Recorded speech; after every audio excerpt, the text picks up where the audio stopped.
Sono 174 i casi complessivi di West Nile registrati in Veneto, 15 in più rispetto alla scorsa settimana. 120 episodi sono con sintomatologia leggera, 54 invece nella forma più grave neuroinvasiva. I decessi sono saliti a 12, si tratta comunque di persone con altre gravi patologie.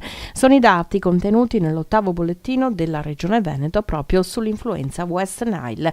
Ma sentiamo l'assessore alla sanità della Regione Veneto, Luca Coletto. Noi ci siamo attivati ancora qualche tempo fa, 5 giorni fa, per fare interventi, fra virgolette, a supporto dei comuni, no? Sia in fase larvicida che in fase adulticida. Sono interventi mirati, sono interventi che sono stati fatti previa pianificazione, quindi verifica dove ci sono state infezioni, interveniamo intorno a strutture tipo gli asili, tipo le scuole, tipo gli ospedali, tipo le case di riposo, dove ci sono pazienti fragili, fra virgolette.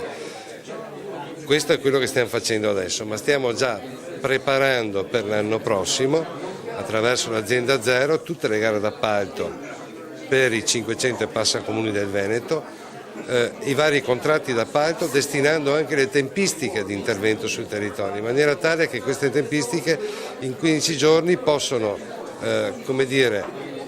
disinfestare tutto quanto il Veneto, perché la cosa importante è farla in contemporaneità in tutto il Veneto, l'intervento larvicida, e poi destinare anche un paio di interventi durante la fase estiva in maniera tale da limitare e da gestire questa fase che è stata eccezionale quest'anno, l'ha testimoniato anche l'ECDC, che sarebbe l'Istituto Superiore di Sanità Europeo, dove c'è stato un incremento del 300% di quella che sono stati gli infestanti, quindi le zanzare, che la nostra zanzara nostrana non è che provenga dal Nilo, vero?